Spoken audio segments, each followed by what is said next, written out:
Good morning everyone. আর ফার্স্টেই তোমরা just টেম্পারেচারটা দেখো। হ্যাঁ, এটাই হচ্ছে মুক্তিনাথের মর্নিংয়ের টেম্পারেচার। আর আজকে আমরা রাইড স্টার্ট করছি টুয়ার্ডস পোখরার উদ্দেশ্যে। আর এখান থেকে পোখরার ডিস্টেন্স হচ্ছে টোটাল 177 কিলোমিটার, যার 90% হচ্ছে of road. So it will be again exciting day for me. তো দিনের স্টার্টিংয়েই চলে এসেছি এইরকম সুন্দর একটা আয়রন ব্রিজে। আর এইরকম লোকেশানে আসবো আর আমি আমার বেবি এলিফেন্টের সঙ্গে ফটোশ্যুট করবো না, সেটা তো কখনো হতেই পারে না।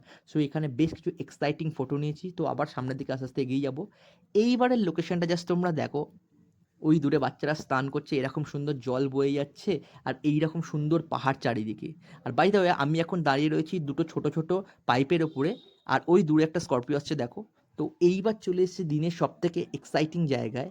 এক্সাইটিং এই কারণেই বলছি, কারণ এই ওয়াটার ক্রসিংটা এখন আমাকে ক্রস করতে হবে। দেখতেটা যতটা ছোট মনে হচ্ছে, আদেও ততটা ছোট নয়।